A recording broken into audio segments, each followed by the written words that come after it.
Yo, yo, yo, people and patrons of the night. It is your boy, the Horrorlander, your number one favorite horror hero.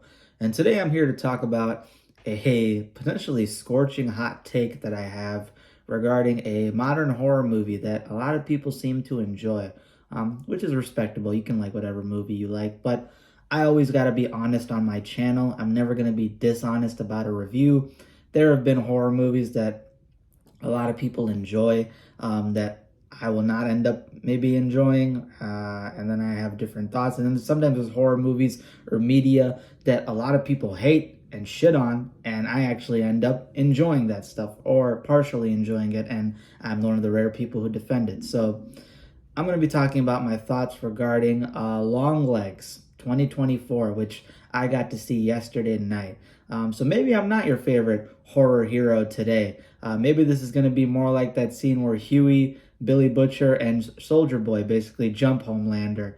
But he was holding his own in that 3v1, so I'm going to be like that with some of y'all. So if you happen to be one of the rare people who agree with my thoughts in this video, or you feel like I echo some of your opinions, hit that subscribe button down below and hit that like button. And if you happen to completely disagree with me, hit that subscribe button down below and hit that like button down below, because that's what Brought Studios, aka Broke Vought Studios, would want you to do. Unfortunately, I'm not going to go to the camera and be like, I take responsibility for my hot takes. No, I ain't gonna be like that. But, I'm gonna be honest about my thoughts. So, I actually had a unique experience yesterday while watching the movie because I actually went out with my two closest homies and my high school business teacher, because I had my business teacher for 4 years.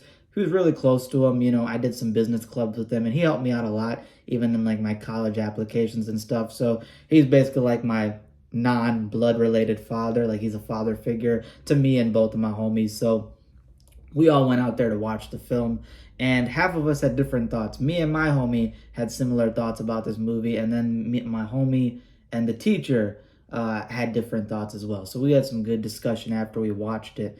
And while we were watching the movie, the projector cut out for 4 minutes. So it was just black screen with audio for 4 minutes. And I was the only person, one of the first people to recognize, oh shit, yeah, the projector cut out. Because I immediately turned around and saw that there was no light coming from the projector booth. So I got up to go talk to the staff, and then I came back and they, fixed the projector. But there was a solid 7, 8 people in the seats in front of us that were just sitting there watching a black screen for 4 minutes and with audio and not saying anything. So that speaks to the quality of the movie. Listen, you could disagree with my opinion. That's the placebo. That's the infield experience. 8 people just sat there watching a black screen with audio, and they were willing to do that shit rather than watch the film. Don't want to talk about it, but it is what it is. The truth hurts. All right. Anyway, jokes aside, this movie, Longlegs 2024, it opens up with this scene back in the day where you got this rural sort of area. You got this winter scene, got some trees there, and you got this old school looking house. And this little girl comes out, and this rip-off Beetlejuice looking dude, played by Nicolas Cage, comes out, and he starts acting very loony, kind of like a child predator, maybe a killer. It's got similar vibes to if you've seen Black Phone, the killer from Black Phone, and how unhinged he is in that movie. Similar stuff here. Get some creepy dialogue from Longlegs. And at the end, he does say, I forgot to bring my long legs, and then starts wheezing, screaming, and laughing like a lunatic, which hints that this is probably the killer that we're going to be exploring. And then it cuts to the modern age where the little girl in that flashback who met this man is now a FBI agent, a freshly brought in FBI agent, and she's going to be helping them trying to catch the killer. They're running around to different properties trying to find Longlegs. They're deciphering his Zodiac killer type of letters and seeing what messages are behind there. They find creepy stuff in attics, and they find these mutilated dead bodies, and they find these cases where families will just start spazzing out, where like a father will kill his 3 kids and his wife and then commit suicide. So the FBI, and especially the main character, have to try to find out how Longlegs plays a part of this. They find out he may or may not be a satanic worshiper, and why people are going on these killing sprees, how many accomplices may he have, and how do we find and get rid of this killer. So that's essentially the plot of the movie. I'm not going to go further than that because it's going to maybe give too much away. And also, this is a very meandering movie. It's all over the place. But let me talk about the positives first as to what I did like in the movie. The movie has a lot of creepy imagery. It is well shot. And Longlegs as the killer, played by Nicolas Cage, is quite creepy. You know, he does give off a fake ass like Joaquin Phoenix Joker. Looks like Beetlejuice, but he is creepy. He is disturbing. He does seem mentally unhinged. So that part was effective. And there is, again, creepy imagery. There's some creepy imagery of like dolls covered in black veils with these glowing orange eyes. Really, really scary. You got, pictures of these women in like all red rooms with these pentagrams all over, pretty ominous. There's some scary, scary imagery there at certain points. And again, the way it's shot can be unhinged, which works for the atmosphere of the film. But that's all the positives I really got. This movie is super meandering and super fucking boring. Basically the entire movie, there's broken up into 3 parts. The third part is the climax and big reveal. The first 2 parts, which is like 66 to 70% of the movie, is basically nothing going on. It's just the main girl following around, finding letters. There will be like 40-second scenes of her just looking in a room with a monotone face, just zoomed out, like just fucking tripping balls, tweaking. All the characters in here basically show no emotions outside of Nicolas Cage's Longlegs. He's the only animated one. Everybody else barely shows emotions the whole movie. The guy leading the FBI department, the African-American gentleman, he also does show, he's actually a pretty good actor too. He does show quite good human emotion, but everybody else is like super monotone and dead throughout the entire film. Like, people were saying that, oh, this actress does a great job. She shows all this emotion. This bitch is like moist critical of melatonin. She's moist critical off of melatonin. Literally, she'll be like, we have to find the letters. We have to find Longlegs. We'll get there. It's Longlegs. It's my birthday. It's like, oh yeah, fucking Oscar-worthy performance right there. Showing no fucking emotion. Yeah, fuck out of here. You're not getting an Oscar for that shit. And then there's so many just scenes where it's just like, doesn't fucking takes me away from her as a character. So the first scene in the movie is like her and her partner in the FBI are going to go break into a house, and the dude gets shot in front of her. The dude gets headshotted in front of her while the door opens, and all she reacts to is she just goes, and then just goes into the house. A dude got shot in front of you in the head, and all you do is just take a breath and go, and then go in. People were saying, oh, she's an FBI agent, she's got to be professional. Yeah, she does, but professional doesn't mean you're not human.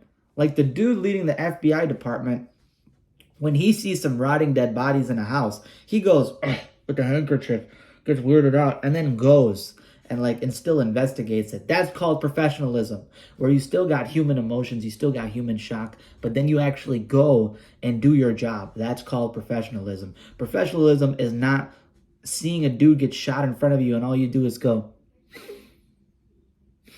and then head out. That's not being a professional. That's just being fucking dead. That's being a fucking mannequin. That's not called professionalism as FBI, bro. Like, yo. And then there's a scene where she's in her cabin deciphering letters. She finds out, oh, Longlegs might be a satanic worshiper. There might be some pentagrams and reverse triangles and shit in there. And then she sees this silhouette out her window in the woods. And I was laughing because I told my homies that silhouette literally looked like a log or a dead tree. It did not look like a human silhouette. And you know what? And they were laughing. They'd agree with that shit. It just looked like a dead tree or some shadow, or it could have been anything.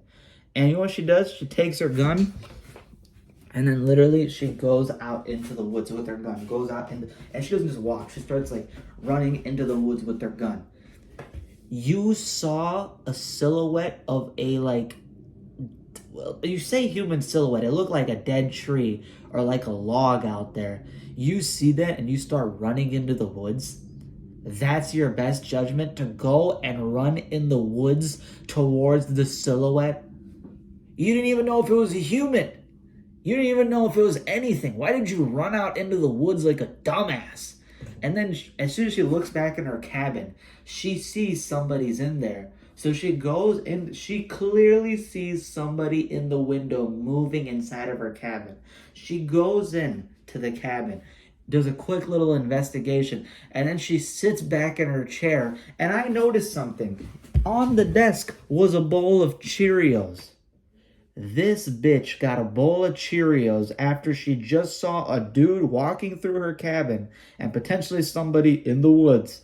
And then she just goes back to deciphering letters. She acts like nothing happened. She's a professional. She's a professional, right? All you guys are saying, oh my God, she's a professional FBI agent. What fucking professional FBI agent swears to God that there's a stranger out in the woods and walking inside of her cabin? She clearly saw a dude walk in the cabin through the window, and she fucking sits back down with a bowl of fucking Cheerios and acts like nothing fucking happened. That's some stupid main girl shit in a movie, not a fucking professional FBI agent, you twat. Dumbass, yo. Dumbass her and dumbass people who defend her, bro. She's fucking stupid. Like, she's actually a fucking stupid person in some of the decisions she does. Then there's this, and throughout the entire movie, it's just her deciphering stuff, talking in monotone voices. Literally, all the characters deliver their lines like they're reading it off a script, ready for rehearsal. They don't really show any emotion. They're all fucking monotone. Longlegs is just driving around, screaming to himself in a car and meeting some people and going, peekaboo, peekaboo, peekaboo. Like, that's it. Then they get into an interrogation scene with Longlegs, and he starts like yapping, like he's actually like yapping. Like when he's talking about why he's a satanic worshiper and whatever stuff is going on in his life, he's actually fucking yapping. Like when you're listening to it and you're trying to decipher it, it makes no fucking sense. And then he tells the main girl in the interrogation room, "Oh yeah, it's the man downstairs. The man downstairs." This bitch has been deciphering his letters. You are the one who's been telling the FBI that he's a satanic worshiper, that he worships the devil, right? And every time he says the man downstairs, she keeps going, who are you talking about? Who's the man downstairs? Who's the man downstairs? Who is the man downstairs? Are you that stupid that you don't realize who the man downstairs is? Are you that fucking dumb that you're the one deciphering his letters saying that he's a satanic worshiper and you can't find out who the man downstairs is? You idiot. You actual fucking idiot. You actual fucking dumbass. And this is the shit people are defending. And again, 70% of the movie is just monotone dialogue delivery, moist critical on melatonin, whatever, the dude yapping and the dude going around in his car. Then in the interrogation scene, he just kills himself and goes, "Hail Satan," and then kills himself. Oh, big whoop. So disturbing. It was disturbing, but Nicolas Cage as Longlegs, he's a good character. He's creepy, but he doesn't get anywhere near enough screen time. He only gets a few shots throughout the movie, a little bit of exploration. He gets no exploration, really. He doesn't get any in-depth view for the viewer as to his character, his motivations, and his threat level and aura. None of that shit. So how am I going to be taking him super seriously or get super invested into him? Then the third act starts. And in the third act, I swear to God, there is a 9 to 10 minute exposition dump revealing the entire mystery and plot of the movie right then and there. And you're sitting there going, 70% of what's in that exposition dump wasn't even hinted in the movie. Like, you would barely even recognize it. So if this is a murder mystery, if this is finding a killer, and if this main girl who's an FBI agent who has ties to Longlegs is supposed to be some sort of genius, or they even claim that she's half psychic because she's so smart and can predict stuff, why is she not the one deciphering the mystery? Why are we getting a 9-minute fucking exposition dump for the plot? Why is she not the one revealing stuff to us? Why is some stupid-ass narration the shit that's reminding us what the plot of the movie is about? Why is that the big reveal? Why are we getting exposition dumped in this long-ass, dragged-out movie? All of you guys are hyping up this movie. Oh, it's analog horror. Oh my God, yo, this movie dives into the intricacies of mystery and atmosphere and tension, and her solving it, and her using her childhood relationships and trauma to figure out the mystery. She didn't figure out shit because it's an exposition dump. It's an exposition dump. Exposition dump by her mother. Her mother exposition dumps a bunch of shit to her that apparently this thing was a repressed memory inside of the girl's head. You're an idiot. You have the answers, Sway. Yo, when Kanye said, Sway, you don't got the answers. This bitch had the answers the whole time. She just repressed that memory. She's not psychic. She's not a genius. She's not the second coming of the Messiah. No. She had this exposition dump brought to her as a kid. She just repressed her memories. And they've been slowly getting revealed. And at the end, she's not the one solving the shit. It's the mother exposition dump that basically reveals everything. No, this movie is not good. And then the climax is very predictable. The climax is super predictable. There's a scene where the main girl is shooting a revolver. She fires 3 shots. And knowing a revolver, there is usually 5 to 6 rounds left. And she doesn't fire. There's usually 6 rounds left.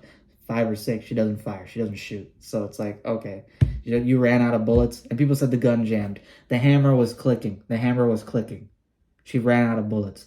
It could be some supernatural shit, but again, that's not hinted to. The powers that are given to a certain object, removing bullets is not part of it. So some parts of this movie seems like they tried to do well, and then most of it is just lazy execution. Lazy ass fucking execution. And that's why I couldn't find any entertainment. I was getting bored to tears throughout the entire movie. And then the climax comes in. It's a giant what the fuck exposition dump. And then what happens in the climax is the most predictable shit, yo. I swear to God, it's the most predictable shit. And you're literally sitting there watching this 10-minute climax sequence, knowing how it's going to play out, knowing what's going to happen. And the fucking main girl, even though she knows how to solve it, even though she knows that there's a certain person sitting on the couch that if she kills her, if she shoots that person, all the people in here will at least be saved from whatever's going to happen somewhat. And she doesn't do it. She just sits there with that monotone, glassy, moist, critical on melatonin look and doesn't fucking do shit until it's too late. And then she incriminates herself. And then, you know how the movie ends? The movie ends with a flashback to Nicolas Cage in the interrogation room as Longlegs going, "Hail Satan!" And then the credits roll in reverse, which lets you know how bad the movie was. Yeah, I'd probably give this film a 3 out of 10. This movie fucking sucks. It's not the top 5 worst horror movies I've seen, but the way I grade horror movies is based off how much enjoyment did I get out of it. First and foremost, was I entertained? Was I entertained or was I not entertained? It's the first question I answer. Then I go into, let me analyze the movie. What's the good? What's the bad? Does the bad outweigh the good? Does the good outweigh the bad? And then I judge it. This movie's bad outweighs the good tremendously, okay? I get some people like it because it's got creepy imagery, it's got atmosphere, sure, but creepy atmosphere and creepy imagery needs actual substance in the story. It needs an actual well-woven, well-done plot. You cannot be lazy and drag shit out and go half-ass in everything, half-ass the entire film, in terms of how you want the story to roll out, and then expect me to be like, oh, but it had creepy imagery, though. Oh, but it had creepy atmosphere, though. Yeah, it did, but it had no fucking story. It had no fucking characterization. It had no well-woven story structure. It's missing everything else. It's just got a little bit of creepy imagery. I can't fucking give a movie a good score from that. And I was bored to tears throughout it. And I told you, there was 4 minutes of black screen in my theater, and 8 people sat there watching the 4 minutes of black screen and didn't even get up. They were just sitting there watching it. So that lets you know that people were uninterested in the movie. I was shitting on it. At least I got up and told the staff that the projector went out. Well, the rest of the audience didn't even care or check. So I'm not the only one, I believe. And if I am, I don't care. Listen, I got to be honest in my reviews. I always got reasons as to why I think something. I don't just go, hey, I like it. Hey, I don't like it because it didn't fit my criteria. No, I give everything a fair shot. But you got to execute for me. You got to have good execution. The concept could be good. It could have a few decent things. But if the execution is lackluster or fails, no, it's not going to work out well. And the main thing, I didn't get any entertainment out of this movie. But if you like it, you're always entitled to your opinion. I am entitled to mine as well. This is my channel. This is my thoughts. So you can let me know down below respectfully what are your thoughts about the movie. Again, if you like it, that's fine. If you didn't, that's all right. But either way, the main thing is hit that subscribe button and hit that like button down below because I am the Horrorlander, your #1 favorite horror hero, and I got more horror content coming soon. So I hope you guys enjoy some of the up-and-coming stuff I got. That's all I got for today. And deuces. Brought to you by Brought Studios. Ding.